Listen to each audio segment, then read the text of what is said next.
Bagaimana kabarnya hari ini? Iya, alhamdulillah semua sehat ya, alhamdulillah ya.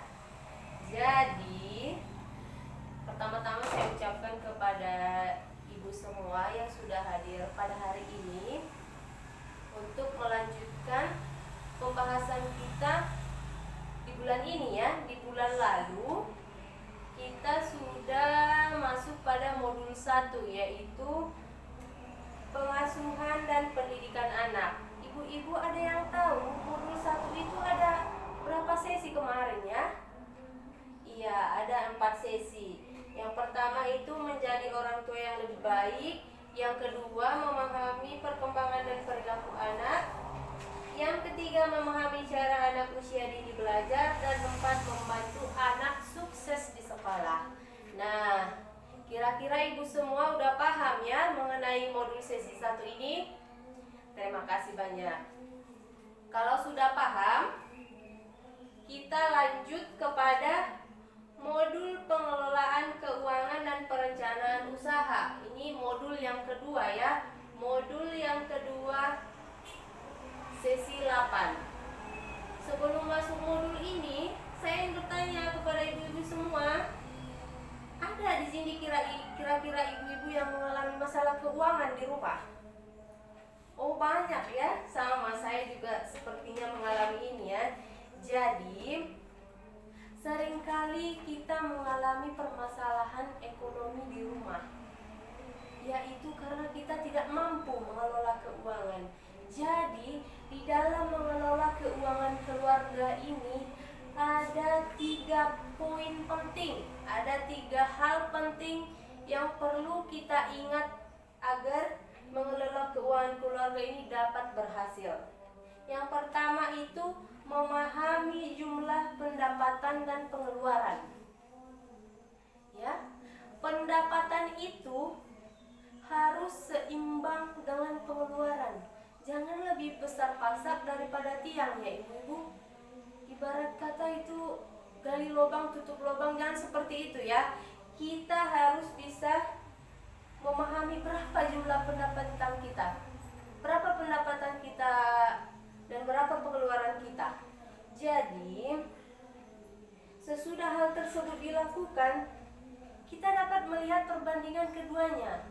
Jangan sampai ada yang tidak balance ya. Ini harus seimbang, minimal harus seimbang. Apabila kalau memang lebih besar pendapatan, ya itu lebih bagus lagi. Kita langsung bisa menabungnya apabila ada kebutuhan mendesak yang ingin kita lakukan, yang ingin kita penuhi ya. Jadi, di dalam memahami jumlah pendapatan dan pengeluaran ini, ibu-ibu dapat membuat kolom, di mana dibuat di situ kolom pendapatan berapa misalnya per hari, lalu dibuat kolom pengeluaran. Di situ akan terlihat jelas berapa pendapatan dan berapa pengeluaran. Ya, paham kira-kira ibu ya semua? Ada yang ingin mengajukan pertanyaan? Oh, sudah paham semua berarti ya. Masih semangat ya. Jadi saya punya yel-yel ini. Kalau saya bilang uang habis, ya ditabung dong. Kita coba ya. Uang tidak cukup, ya ditabung dong. Oke, pintar semua ya.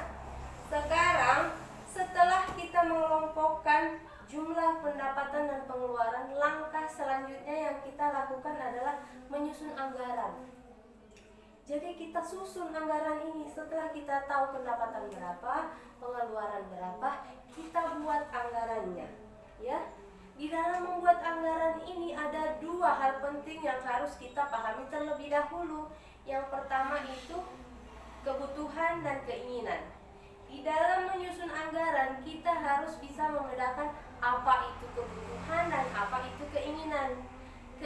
Kebutuhan itu adalah hal yang harus dipenuhi, sifatnya dia mendesak. Apabila tidak dipenuhi, maka dapat mempengaruhi kehidupan kita sehari-hari. Misalnya membeli makanan pokok, sayuran, belanja sehari-hari di dapur ya. Itu dia yang sifatnya kebutuhan. Jadi kalau keinginan itu bisa tidak dilakukan. Bagaimana ya? Jadi keinginan itu suatu hal yang apabila tidak dipenuhi tidak membawa pengaruh apa-apa bagi hidup kita. Bahkan bisa saja itu dibatalkannya, misalnya seperti membeli tas baru. Jadi kan ada terkadang anak kita yang sekolah setiap 1 kali sebulan ingin ganti tas, 1 kali sebulan ingin ganti tas. Tas temannya yang baru dia juga pengen yang baru. Itu tidak boleh kita penuhi, ibu-ibu ya. Kita harus memberikan pemahaman kepada anak. Jadi kita di sini berperan penting menggerakkan itu, bahwasanya itu keinginan. Kan masih ada tas yang lama yang bisa dipakai dan layak. Jadi tidak boleh ya. Jadi di dalam menyusun anggaran ini, ibu-ibu sebagai contoh nyata ya, contoh sehari-hari, ibu-ibu dapat membuatnya di rumah. Lakukan, praktekkan di rumah. Susun anggaran kita mulai dari pengeluaran sehari-hari. Misalnya dalam sehari kebutuhan untuk di dapur berapa, kebutuhan untuk jajan anak berapa ya. Kita buat contohnya dan kita kelompokkan masing-masing dia ya. Jadi apabila ingin menentukan kebutuhan dan keinginan ini, ajak seluruh anggota keluarga untuk ikut di dalamnya ya. Karena kebutuhan ini sifatnya bisa berubah. Misalnya tas si Ani rusak, jadi itu akan menjadi kebutuhan. Tadi kan di awal apabila tasnya si Ani tadi masih bagus lalu dia meminta yang baru, itu termasuk kepada keinginan. Tetapi apabila tasnya sudah rusak betul dan tidak bisa dipakai, dan itu bisa berganti sifat menjadi kebutuhan. Karena apabila tidak dipenuhi, dia mau pakai apa ke sekolah? Kan Bu, tidak mungkin dia pakai plastik kresek ya. Jadi di dalam hal ini seluruh anggota keluarga menyepakati mana yang masuk kebutuhan dan keinginan ya, mana yang bisa ditunda atau bahkan bisa dihilangkan. Anggaran dalam keluarga ini seperti yang saya bilang tadi bisa berubah kapan saja ya. Ya Ibu, jelas kira-kira semua sampai di sini ya? Iya, jadi kita masuk kepada mengendalikan anggaran. Setelah tadi kita menyusun anggaran itu, lalu anggaran tersebut kita yang mengendalikan ya. Kita mengendalikan anggaran. Di dalam mengendalikan anggaran ini ada 2 hal penting juga yang perlu kita pahami. Yang pertama itu sistem amplop dan sistem catatan kas harian. Ibu-ibu di sini kira-kira kalau pendapatannya harian atau bulanan ini semua? Oh, harian ya. Iya, karena kita kebanyakan bekerja di sawah dan dibayar per harinya ya. Iya betul. Jadi itu untuk harian tadi ya, kita bahas dulu tentang sistem amplop. Jadi sistem amplop ini digunakan apabila kita mempunyai pendapatan tetap ya. Kita memiliki pendapatan tetap setiap bulan ya, misalnya setiap sekali sebulan 2 juta atau 5 juta misalnya ya. Jadi kita bisa membaginya ke dalam amplop-amplop. Misalnya tadi seperti kebutuhan yang sudah kita bedakan tadi, kebutuhan dan keinginan.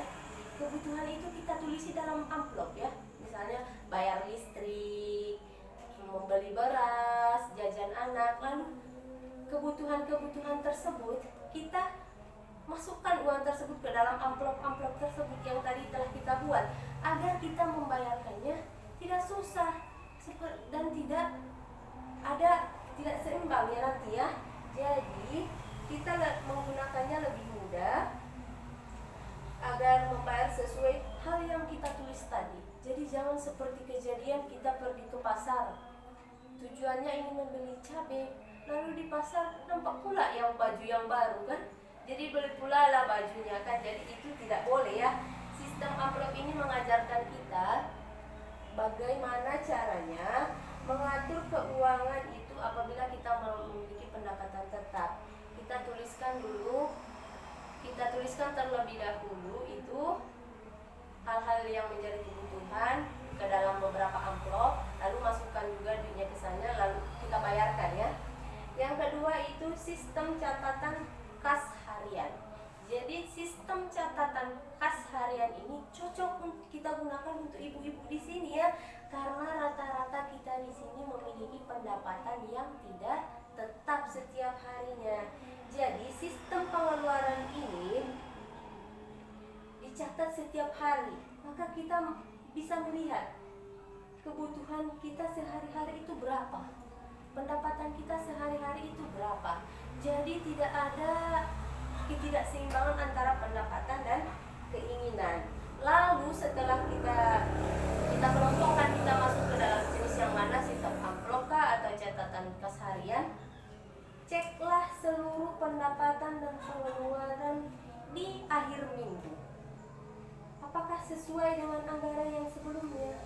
Jika sesuai, maka ambil langkah selanjutnya dan minggu berikutnya kita laksanakan. Tetapi apabila tidak sesuai, maka kita perlu mengidentifikasi mana yang kurang baik lagi ini, mana yang kurang pantas di sini misalnya ya. Jadi apabila kita sudah mengecek di akhir minggu, lalu kita mengharapkan di sana ada sisa pendapatan ini.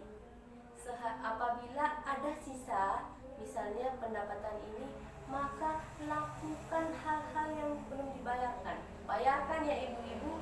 Jadi apabila sudah dibayarkan hal-hal yang belum dibayarkan, lalu masih ada sisa, segera tabungkan. Karena untuk berjaga-jaga agar kita tidak terlilit hutang untuk kedepannya ya. Oke, paham semua ya? Ya, jadi di dalam materi mengelola keuangan keluarga ini ada tadi 3 hal penting yang perlu dipahami, yaitu memahami jumlah pendapatan dan pengeluaran, menyusun anggaran, yaitu mengelompokkan mana yang menjadi kebutuhan dan mana yang menjadi keinginan. Selanjutnya mengendalikan anggaran, yaitu dengan sistem amplop maupun catatan kas harian. Sampai di sini paham semua ibu-ibu? Ya, terima kasih banyak ya. Terima kasih banyak atas waktu yang telah ibu-ibu luangkan. Semoga ilmu yang sedikit ini membawa berkah bagi ibu-ibu sekalian dan bisa menerapkannya di rumah. Jadi untuk bulan depan kita pertemuan di rumah Ibu Lili ya. Iya, jadi saya kira cukupkan sampai